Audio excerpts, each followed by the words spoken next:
ለምንድነው ሆርሙዝ አሁን ተኩስ አቁሙ ተራዝሟል ቢሉም ነገር ግን በሆርሙዝ በኢራን ላይ የጣሉት የባህር ላይ እገዳ ግን እንዲቀጥል ወስኗል። የዚህ አስገራሚ ኢኮኖሚያዊና ፖለቲካዊ ምክንያት አለው። ወደ ኋላ በስፋት እንቃኘዋለን። እንደው ከዚያ አስቀድሞ ግን እንደው ጭውውታችንን ውይይታችንን ለመጀመሪያ ያህል ከሰሞኑ እጅግ መነጋገሪያ የነበረው የቴዎድሮስ ካሳሁን ቴዲ አፍሮ አዲስ አልበም ኢትዮሪካ መነጋገሪያ ሆኗል። ከ70-80 ሚሊዮን በላይ ተመልካቾችን በአንድ ሳምንት ባነሰ ጊዜ ውስጥ በ6 ቀናት ውስጥ አግኝቷል። ከተወደዱ ሙዚቃዎች መካከል ዳስጣል፣ ጀንበር፣ መሪማ፣ መርከብ የተሰኙት ሙዚቃዎቹ ይጠቀሳሉ። መነጋገሪያ ሆኗል። የትኛውን ወደድከው ከሚለው ጀምራ ሚጎ እንዴት አየው ሙዚቃዎቹን? እንግዲህ እስካሁን ያወጣቸው ዘፈኖች የመጀመሪያውን በኋላ እየጣመ መጣ መሰለኝ። ብዙ እንትን አልነበረም፣ ግን ጽጌሬዳ የሚለው በኋላ እየተወደደ መጥቷል። ቅንብሩ ምናምን ጥሩ ባይሆንም ጥሩ መሴጆች ነበሩበትና ተወዳጅ ነው። ሙሉውን ማለት እችላለሁ የወደድኩት አቀራረቡን። እንግዲህ የዜማና እንትን የግጥም የዜማ የሙዚቃ እውቀት ይፈልጋል ሙዚቃውን ለመግለጽ፣ ግን እዛ ውስጥ የለሁበትም። እኔ አዳማጭ ነኝ፣ ጥሩ አዳማጭ ነኝ ብዬ ነው የማስበው። ግን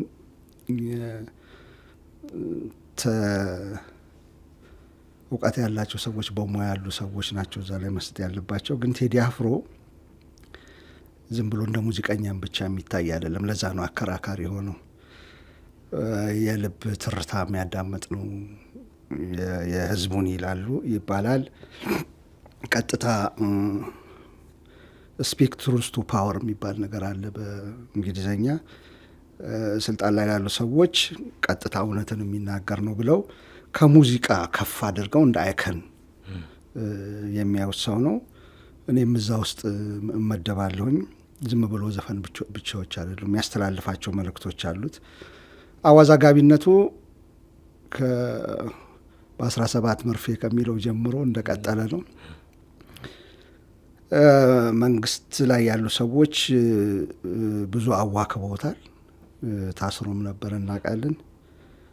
አሁንም እንደዛ አይነት ስጋት አለ ይላሉ። በተለይ የውጭ ሚዲያዎች በጣም መዘገባቸው፣ ከፍተኛ ቁጥር ያለው ተመልካች ማየቱ፣ ከዚህኛው ዘፈን ደግሞ እንደ ዳስጣል ያሉ ቁጭትን የህዝብ ውስጥ ያለ ስሜትን የሚገልጹ እንትኖች መኖራቸው መንግስት እንደ ኢህአዴግ ጊዜ እንደነበረው ወደዛ ያመራል ወይ?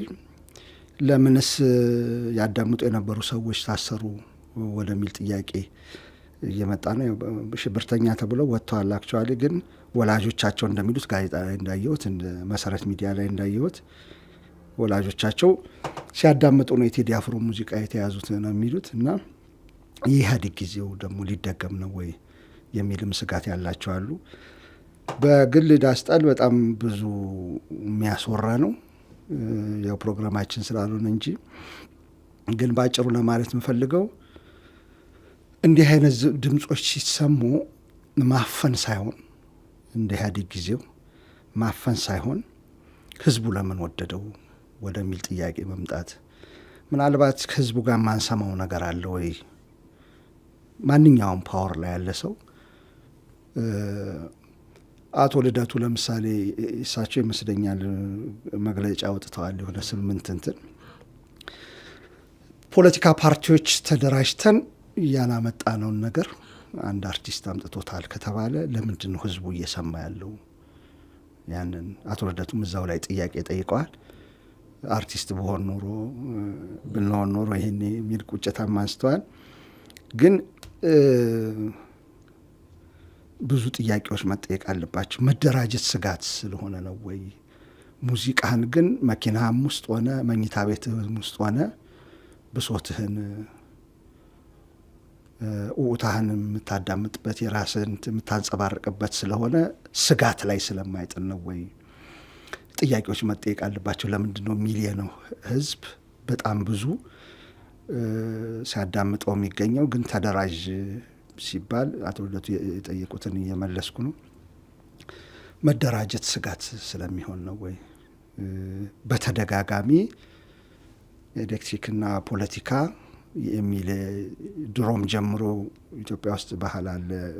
ከፖለቲካ ጋር አልነካካም እንደ በጣም መጥፎ ነገር ኤቭሪ ህይወታችንን ነገር የሚነካ ሆኖ ግን እንደ ኮረንቲ ነው የሚታየው እና ያ ሰው ሳይኮሎጂው ላይ ስነ ልቦና ላይ ለምንድነው ስጋት የፈጠረው? የሚወሰደው እርምጃ ነው ወይ? ፖለቲካ ጤነኛ ስላልሆነ ኢትዮጵያ ውስጥ መጠፋፋት ስለሆነ ደም ስለሚያፈስ ከደርግ ጊዜ ያኔ ነው መጀመሪያ ከደርግ ኃይለሥላሴ ሲወድቁ አካባቢ ነው ፖለቲካ ፓርቲ እንደሚታወቀው ሀገር ላይ እና ከዛ ጊዜ ጀምሮ ደም ነው በፖለቲካ ውስጥ የሚታየው። እስር ነው፣ መገፋት ነው፣ ከሀገር መባረር ነው። እሱ የሆነ ወይ ዘፈን ግን ለማዳመጥ መደራጀት አያስፈልግ ምን አያስፈልግ፣ ከፈለክ በኢርፎን ከፈለክ በእንትን እሱ የሆነ የሚል ጥያቄ መጥቶብኛል እና ኃይል ላይ ላሉ ኢንከምበንት አገር እያስተዳደሩ ላሉ ሰዎች በአሁን ሰዓት ደግሞ ማለት የምፈልገው ለምን ህዝቡ ወደደው? ምን እየተባለለት ነው እዛ ውስጥ ከማፈን ይልቅ የሚለው ጥያቄ ከህዝቡ ጋር ለመድረስ ይጠቅማል። ህዝብ ምን እያለ ነው የሚለውን ለመስማት ይጠቅማል። ብዙ ግጥሞቹ ላይ ብዙ ነገሮች ስለተነሱ የትኛውን እያሉ መምረጥ ይቻላል። ስለ አዲስ አበባ የተነሳል፣ ስለ አምኖ መከዳት የተነሳል፣ ስለ ባንዲራ የተነሳል እና የትኛውን ነው ህዝቡ የወደደው? ለምንድን ነው የወደደው? እውነት የህዝብ ብሶት ነው ወይ ይሄኛው? ለምንድን ነው ብዙ ሰው እያዳመጠ ያለው የሚለው ላይ አድሬስ ማድረግ እንጂ ማፈን፣ አንደኛ ማፈኑ ታይቷል። በቃ በጣም ብዙ ሰው በአንድ ጊዜ ደግሞ ኢንተረስት እንዲያድርበት አደረገ። ሰዎች ሲያዋክቡ አታዳምጡ ምናምን ሲባል ጭራሽ ኢንተረስት እየጨመረ ሄዳል። እንደዛ ነው ናቹራሊ የሰው ልጅ ተፈጥሮ።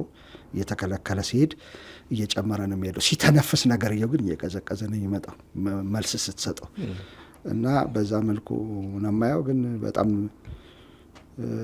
ጥሩ ስራ ነው ብዬ ነው የማምነው። እንደተለመደው በጣም ጥሩ ስራ ነው ይዞ የመጣው። የተለፋበት መሆኑ ያስታውቃል። ለዛ ነው ረጅም ጊዜ የተወሰደ ብዬ የማምነው።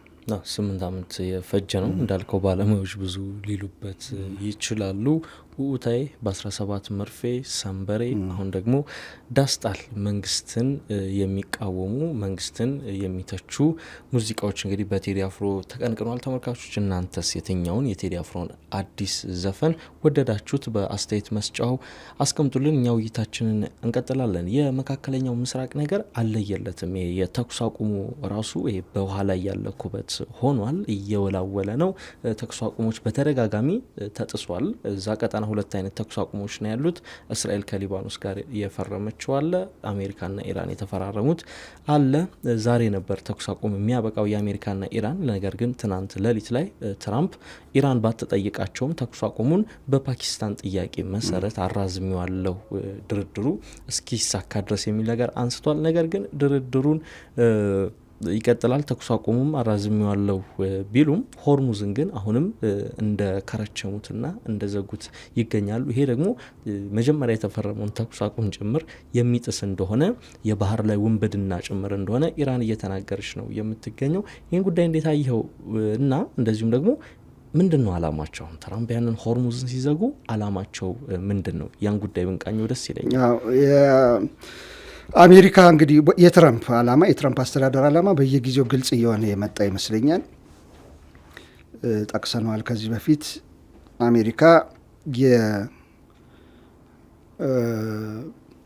የኢራን ነዳጇን የምታወጣባቸውን ወደቦቹን ነው የዘጋችው፣ ኢራን እንዳትሸጥ ማለት ነው።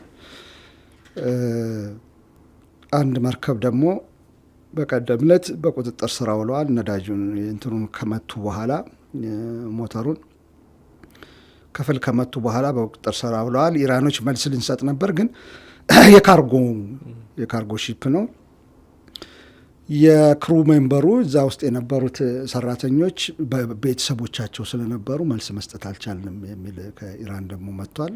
ወደ ውጊያ እንዳያመራ ነበረ፣ ግን እንደ ትንኮሳ ነው የተቆጠረው።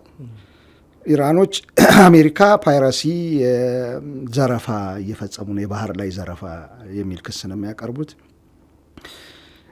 በአሜሪካ ግን ሀሳቧ በዝርዝር ባለፈው ጊዜ እንዳስቀመጥኩት የዓለም ነዳጅ አቅራቢ የመሆን ሀሳቧ አሁን ግልጽ እየሆነ የመጣ ይመስለኛል። በፊት ከእስራኤል ተጎትታ መግባቷ ነው። በእስራኤል ነው ተጎትታ የገባችው በእስራኤል መንግስት ወይስ የራሷን ጥቅም ልታራምድ የሚለውን መሀል ላይ መዝነን ማየት አለብን እያልኩ ነበር። አሁን በግልጽ እየወጣ ነው። ለምን? ትላንትና ትሩዝ ሶሻል ሚዲያ ላይ ራሱ ትረምፕ ባስቀመጠው መሰረት የአሜሪካ ነዳጅ የሚመረትባቸው ቦታዎች ሉዊዚያና፣ አላስካና ቴክሳስ በመቶዎች የሚቀጠሩ መርከቦች ሰልፍ ይዘው ቆመዋል ነዳጅ ሊገዙ።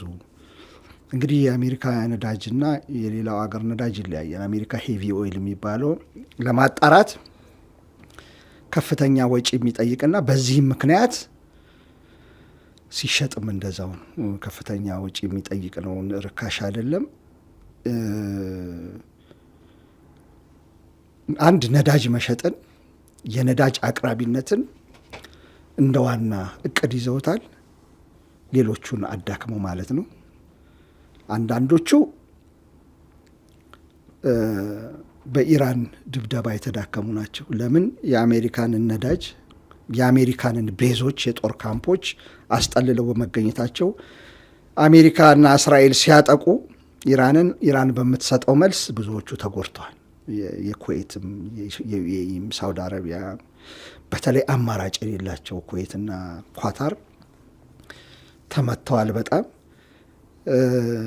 የመውጫ አማራጭ የሌላቸው ዩኤኢና ሳውዲ አረቢያ ግን አላቸው፣ ቱቦ ዘርግተዋል፣ አማራጮችን ቀይሰዋል። በፊት በጣም ቀንሷል ምርታቸው የሚልኩበት ግን እንትን ብለዋል። አንደኛ እነዚህ በመቀነሳቸው ምክንያት የአሜሪካ የነዳጅ አቅራቢነት ሁለተኛ ከፊላ፣ ሁለተኛ የቬኔዙዌላን መቆጣጠሯ ባለፈው ጊዜ አንስተናል። ሶስተኛ ኖርድ ስትሪምን የአውሮፓውን ማቋረጧ በድብደባ እነዚህ ሁሉ ተደምረው አሁን ደግሞ ሆርሙዝን በመዝጋት ኢራን የምታቀርበውን በመዝጋት የነዳጅ እጥረትን በመጨመር ከኔ ብቻ እንድትገዙ ከኔ ብቻ መግዛት ብቻ ሳይሆን መተላለፊያውንም እዘጋለሁ። ስለዚህ ዋና የመተላለፊያም የነዳጅ አቅራቢነትን ሚና ከሱ ጀርባ ደግሞ ምን አለ ብትለኝ ባለፈው እንዳነሳ ነው ዲዶላራይዜሽን የሚባለው የዶላር የመገበያይነት አቅም ወይም ደግሞ መገበያ የነበረው የዶላር ነዳጅ በዛ ነበር ግብይት የሚካሄደው።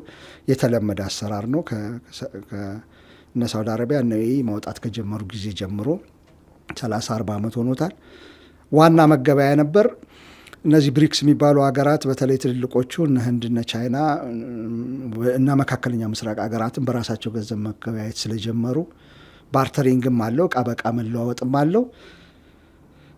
ነዳጅም በዩዋን በምናምን በሪያል መገዛት ስለተጀመረ መልሰን ዶላርን ከማንሳት አለብን ከሚል ከነዳጅ ጀርባ ነዳጅ ከማቅረብ ጀርባ ደግሞ ዶላርን እንደ ዋና መገበያያ ድጋሚ የነበረውን ቦታ ድጋሚ የነበረውን የበላይነት መልሶ የመምጣትም አለበት ከጀርባውና ይሄ ፊት ለፊት እየታየ መጣ። በፊት ጥርጣሬ የነበራቸው ሰዎች አሁን ፊት ለፊት እየታየ መጣ።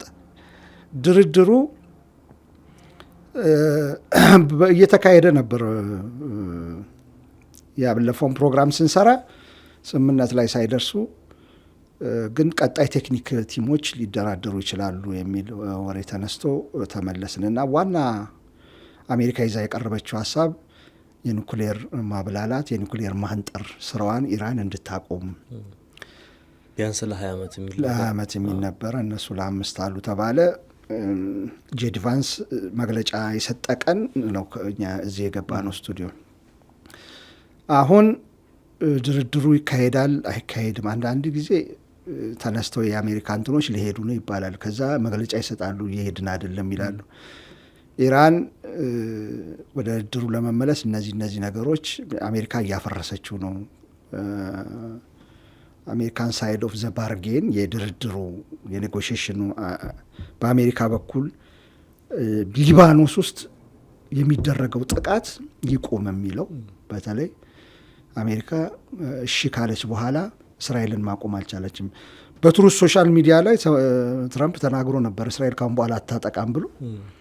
ግን ከቁጥጥራቸው ውጪ እንደሆኑ እስራኤሎች ማሳየው የዛኑ ቀን ነው ድብደባ ሲፈጽሙ የነበረው። ስለዚህ አሜሪካ ቃል የገባችውን እየፈጸመች አይደለም፣ ድርድር አላካሄድም የሚል ኢራኖች አምጥተዋል። ከዛ በኋላ ነው ጫና አደረጉባትና ከኢራን ጋር ሳይሆን ከራሱ ከሊባኖስ መንግስት ጋር እነጋገራለሁ ብላ የ10 ቀን እነሱ ደግሞ የተኩስ አቁም ስምምነት ያደረጉት። ባለፈው ጊዜ እንዳልኩት ደጋግሜም እንዳልኩት እስራኤል ስፖይለር ነች ብያለሁኝ። ቢስማሙ እንኳን በአሜሪካኖች ተስፋ አልቆርጥም፣ የሆነ ደረጃ ሊደርሱ ይችላሉ።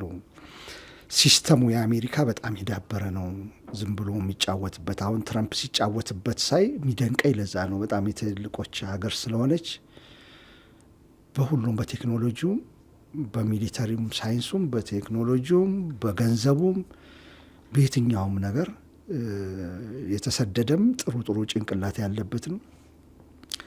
የሀገሬውም ሰው በጣም ዳይቨርስ ነው እና አታጣም እንትኖችና እንዴት አንድ ሰው ሊጫወትበት ይችላል የሚለው የሚያስገርመኝ እሱ ነው። እና ግን እንደዛም ሆኖ ሲስተሙ ኮንትሮል ሜካኒዝሞች ስላሉት ፍርድ ቤት ሲሆን ፍርድ ቤት፣ ኮንግረስ የሚችለውን ያደርጋል። ኮንግረስ በቅርብ ራሱ ዲሞክራቶችና እንትኖች በቅርብ በትንሽ ድምፅ የተለያዩበትን የጦር መሳሪያ እንትን ለእስራኤል ይቁም አይቁም ለእስራኤል የሚላክ የጦር መሳሪያ የሚለው በትንሽ ድምፅ ነው እንትን ያለው። እንደዚህ አይነት ሲስተሞች ስላሉበት ግማሹ ሊገዛ ይችላል በእስራኤል ዶላር። ቢሊየነርስ አሉ እዛ አሉ። እነ ቢል አክማን የሚሏቸው አሊሰን የሚባሉ ፋሚሊ፣ አንድም ሴት አለች እንደዚህ ከፍተኛ ገንዘብ የሚያፈሱ እዛ ኮንግረሱ ምናምን አካባቢ። የማይገዛም ደግሞ አለ ፊት ለፊት ወጥቶ የሚገዙትን የሚያጋልጽ እኛ አሜሪካ ጥቅም እንጂ ለእስራኤል ጥቅም አንቆም የሚልም ስላለ ሰፊ ስለሆነ ሀገሩ በሱ ተስፋ ለመቁረጥ ይከብደኛል። እስራኤል ግን በታሪኳን በምንም አሁን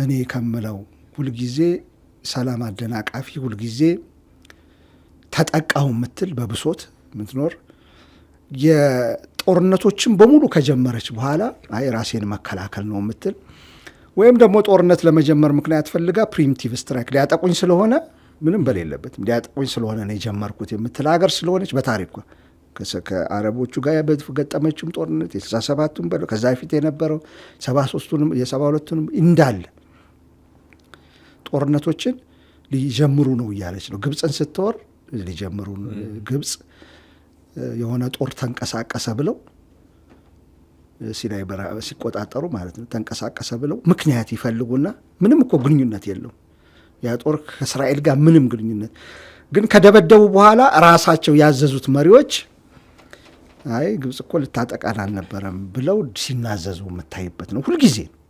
ሁልጊዜ ዓለም ከተረበሸ በኋላ ብዙ ህይወት ከጠፋ በኋላ ምክንያት አያጡ። ጋዜጠኞች ወደ 240 ካልተሳሳት 260 ወይ 240 ጋዜጠኞች ሞተዋል በሁለት ዓመት ጦርነት በፍልስጤም። ግማሹን አላወቅንም ከመታን በኋላ ነው ያወቅነው። ግማሹን ነጭ ባንዲራ አላውለበለበም። እንግዲህ 260 40 ጋዜጠኛ ለመግደል ፕሬስ የሚል እዚህ ላይ ይለጥፋል ጋዜጠኛ። እሱን እያዩ የሚገሉ ናቸው። ከዛ በኋላ አላወቅንም ነበረ፣ እርምጃ ወስደናል። አሁን ሰሞኑን የሚወራው ምንድን ነው? ሊባኖስ ውስጥ ደቡብ ሊባኖስ ሲገቡ የክርስቲያኖች መንደር በጣም ጥንታዊ መንደሮች አሉ። ራማላ ፍልስጤም ውስጥም ሊባኖስ ውስጥም። በነገራችን ላይ ለተመልካዮቻችን ለመግለጽ በመጽሐፍ ቅዱስ የሚያውቋቸው በጣም ብዙ ቅዱስ ቦታዎች እዚህ ውስጥ ላይ ያሉት እነዚህ ፍልስጤማውያኑ ጋርና እዛ ናቸው ያሉት ከቤተልሔም ጨምሮ የፍልስጤም ጋርም አሉ፣ እዛ ዳርዳርም አሉ፣ እዛ የሚታወቁ ቦታዎችና የክርስቶስን እንትን በሐመር ቅርጾ የተቀረጸበትን እንትን ዋለ ዓለም ሁሉ አንድ የእስራኤል ወታደር ሲቀጠቅጠው ታየና ሲል እርምጃ እንወስዳለን ሲሉ እርምጃ ሊወስዱ ነው ብሎ ደግሞ ተገለበጠ የምዕራቡ ዓለም ማለት ነው። ከዛ አሁን ስገባ 30 ቀን ነው የተፈረደበት ሰውዬው። 30 ቀን መልሶ ቆሟል የሚል እስር ቤት እንትን ሬፕ አስገድዶ መድፈር ወንዶች ላይ ወንድ እስረኛዎች ላይ አስገድዶ መድፈር በቪዲዮ የተቀረጸ ነው። ታሰሩ። ሰዎቹ ሲታሰሩ ወታደሩ እና ማህበረሰቡ ሊያስፈታቸው መጣ። ሬፕ ገና እንትን ሳይታይ ክሳቸው ሳይታይ ሊያስፈታ አንድ ጊዜ ምን አይነት ከዛ ያን ዲፌንድ የሚያደርጉ ቴሌቪዥን ቻናል 24 የሚባል አለ። ቀርበው ቻናል 12 እና 24 የሚባል ቀርበው ይገባቸዋል ሬፕ የሚሉ ደግሞ ፖለቲከኞች ታያለና እንደ ሶሳይቲ ነው ይሄ ነገር። ምክንያቱም ኤኒዌይ ከጦርነት ውጪ መኖር ከጦርነት ውጭ ያለ ህይወት በጣም ከብዶ የሚታያቸው አሁን እኔ ልገባ ስል ካንተ ጋር ፋይናንሻል ታይምስ እንደ ጻፈው ከሆነ የአሜሪካ ህዝብ እየቀነሰ ለእስራኤል ያለው ድጋፍ በፊት እንዴት ነበር የምትታየው ይላል። እስራኤል እንደ ዳዊት በመጽሐፍ ቅዱስ ላይ የአረብ ሀገራት ሙስሊም ሀገራቱ እንደ ጎልያድ እና እስራኤል እየተከላከለች እንዳለ ግፈኛው ጎልያድ እንደሆነ የሚታየው በትልቁ ባረጀው የአሜሪካ ህብረተሰብ ዘንድ እየቀነሰ እውነት ሲገለጥ አሁን እንግዲህ ድሮ ኒውዮርክ ታይምስ፣ ዋሽንግተን ፖስት፣ ዘጋርዲያን ሸፍነው የሚያቀርቡልህን ምክንያቱም ከጀርባዎቻቸው እነዚህ ዋና ሀብታሞች የመርዶክ እንትኖች በአጠቃላይ እንግዲህ ለስራ የሚያደሉ ናቸው። ቴሌቪዥኖቹ እንደዛ ናቸው እነ ፎክስ ኒውስ። አሁን ቀረና ሁሉም ሰው ጋዜጠኛውን እነሱ ብቻ ፍሬም አድርገው የሚሰጡህን አይደለም የምታየውን ነገር ቀርጸህ ህፃን ስትገደል በቪዲዮ ቀርጸህ እውነቱን አረጋግጠው ማስተላለፍ ትችላለህ።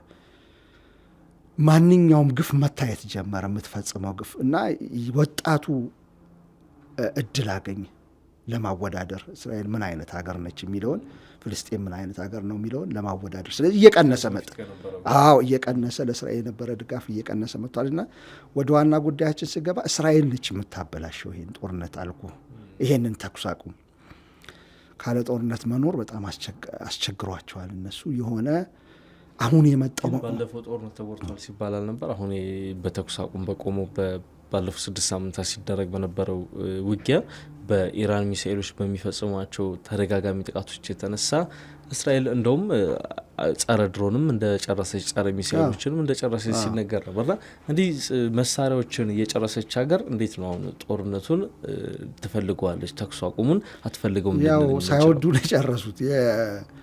በእርግጥ ግባቸውን አላሳኩ።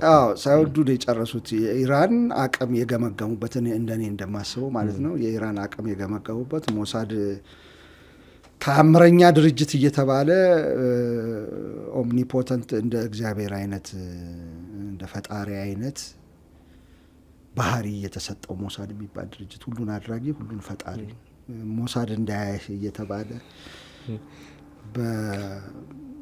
በደርግ ጊዜ መንግስቱ ኃይለማርያም መነጽር አንድ ጊዜ አድርጎ እስራኤል ነች የሰራችለት እና ሲወራ ነው እስራኤል ነች የሰራችለት ሲያይ መንግስቱ አይሰም በዛ መነጽር ሲያይ አብዮተኛና አዳሪ መለየት ይችላል ይባል ነበር። እዚህ ድረስ ነው አምልኮ የተካሄደው እና የፈለገውን ሞሳድ እዛ ቢሰራም የኢራንን አቅም ሙሉ ለሙሉ የገመገሙ አይመስለኝም። ስለዚህ አሜሪካ ከቦታዋ ርቃ ነው ከሀገሩ ርቃ ነው የምትዋጋው። ስለዚህ እያጓጓዘች ነው የምትዋጋው። ተሸክማ የምትሄደውን መጨረሷ አይቀርም እየሞላች ነው እንጂ። እስራኤል ደግሞ ጎረቤቷ አይደለችም፣ እንትን ራቅ ትላለች። እየሄደች በሄሊኮፕተር ነው ወይ በኢንተርሴፕተሮች መላክ ነው ማለቋ አይቀርም። ኢራን በጣም ብዙ ክምችት ነው ያላት። በኋላ የአሜሪካ መስሪያ ቤት ገምግሞ የተናገረው ይሄ ነው። ግማሹን እንኳን አልተጠቀመችም ካላት መሳሪያ ልፋት ነው ከንቱ ልፋት ምናምን ብሎ ማለት ነው። ይህን በትክክል የገመገሙ አይመስለኝም። ግን መጨረሳቸው ከጦርነት ናፋቂነት ብዙም ተቃራኒ አይመስለኝ ተቃርኖ ያለው አይመስለኝም። ትራምፕ በቃ የሰላም ስምምነት አደረግን ልክ እንዳለ ጠዋት ተነሳና ኔታንያሁ ይሄ ሰላም ስምምነት ሊባኖስን አይመለከትም ማለት ተነጋግረውበታል። ወረቀቱም አለ ፓኪስታንም ማኝነቷን ሰጥታለች የነበሩት እዛ አካባቢ የነበሩት። ይህንን ምን ትለዋለህ? አሁን ይሄ አንደኛ አሜሪካ አትቆጣጠረኝም፣ እኔ ነኝ አሜሪካ ምንም ልታዘኝ አችልም፣ እኛንም እናዛቸው የሚለውን መልእክት ነው የሚያስተ። ሁለተኛ ሰላም የሚባል ነገር ሲመጣ ተመልካቾቻችን እያንዳንዱን የእስራኤል ታሪክ ሄደው መመልከት ይችላሉ። ሰላም በተለይ ከተመሰረተ ከ48 በኋላ ነው የምናወራው። ሰላም የሚባል ነገር ሊጀመር ሲል አገራት በአራፋትም በለው በፈለገው ጊዜ መሪ በል የፍልስጤም በል ወይም ደግሞ ዙሪያ ባሉ ሀገሮች ድርድሩ ቀና መንገድ የያዘ ከተባለ ሁልጊዜ ስፖይል የምታደርገው ሁልጊዜ የምታፈርሰው እስራኤል ነች። ሙሉ በሙሉ ነው የምነግርህ፣ ይሄን 100% አረጋግጬ የምነግርህ፣ ሁልጊዜ የምታፈርሰው እስራኤል ነች። እስራኤል ለምንድን ነው ልትለኝ ትችላለህ። ባለፈው ጊዜ ተናግሬያለሁ ከስነ ልቦናቸው በናዚ ከደረሰባቸው ምናምን ብዬ። አንድ ግን ያልጠቀስኩት ነገር ነበር የዛን ጊዜ የዘነጋሁት። እስራኤል ሰላም ሲኖር ከግሬተር እስራኤል ከሚለው ፕሮጀክት ጋር ስለሚገናኝ ነው። ሰላም ሲኖር የተባበሩት መንግስታት ያስቀመጠው ቦርደር አለ ለእስራኤልና ለፍልስጤም አከፋፍሎ ማለት ነው። በተባበሩት መንግስታት የጸደቀ ነው። አሁን ማንኛውም የውጭ ሀገር ዜጋ አድሎ ያለበት ካልሆነ ፓለስቲናውያንን ሲዘግብ እስራኤል ኦኮፓይድ ቴሪተሪ ነው የሚለው። ማንኛውንም ብታይ ለምንድን ኦኮፓይድ የሚለው ከተፈቀደላት ከተሰመረላት ድንበር ውጭ ሄዳ የፓለስታይን ግዛት ስለያዘች ማለት ነው። እስራኤል በአሁኑ ሰዓት እስራኤል ብለን እንጠራልናል፣ ባውንደሪ የላትም። እስራኤል የሚባል ሀገር ባውንደሪ አላስቀመጠችም። ሆን ብላ ነው የማታስቀምጠው። ባውንደሪ አልጨረሰችም ገና። ስለዚህ ሰላም ሲሆን ምን ይሆናል? አይ በተቀመጠልሽ ባውንደሪ ፍልስጤም ጋር ይሄ ነው ተብሎ በሰላም ሊያልቅ ነው የሚሆነው። ስለዚህ ያን እንዳይፈጠር ያ የሰላም ኮንዲሽን እንዳይፈጠር ሰላም ጦርነት እንዳይፈነዳ ባለፈው ጊዜ ብያለሁ። ጦርነት እንዳይፈነዳ ሲባል እስራኤሎች የሚከላከሉት ሰላም እንዳይፈነዳ እዛ አካባቢ። ሰላም ከወረደ በተባበሩት መንግስታት ድርጅት ውሳኔ መሰረት በ67ቱ ድንበር ይኸው ያንቺንም ከሊ ልትባል ነው። ስለዚህ ሁልጊዜ መበጥበጥ አለባቸው። ለምን ሲበጠበጥ ጦርነት ላይ ይሆናል ሰው ሁሉ አላማ፣ እነሱ ግዛታቸውን ይጨምራሉ። ልከው ሊባኖስ ላይ እያደረጉ አሁንም እያደረጉ እንትና ላይ ጎላን ሀይት ጨምሮ ይሄ ሶሪያ ላይ ወደዛ ይገፋሉ። ጋዛን ያችን የምታህል መሬት በፈር ዞን ይሉና ወደዚህ ይገፋሉ። ደቡብ ሊባኖስን የሆነ ኪሎ ሜትር ይጠቅሱና በፈር ዞን ይሉና ወደ ላይ ይገባሉ። ፕሮጀክታቸው የመስፋፋት ነው። ግሬተር እስራኤል የሚባለውን በመጽሐፍ ቅዱስ ተሰጠን የሚባለውን ክልል ያንን መያዝ ነው። ስለዚህ አሁን ኖውን ድንበር የላትም እስራኤል።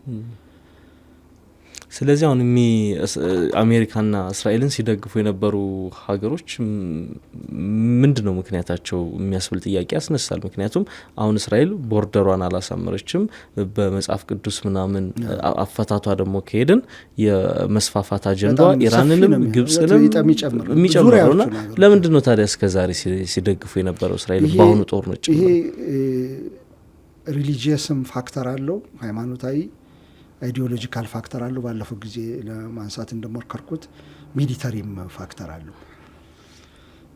አይዲዮሎጂካል ማለት እስራኤል የኢምፔሪያሊስቶች የግዛት መስፋፋት ፕሮጀክሽን ነች።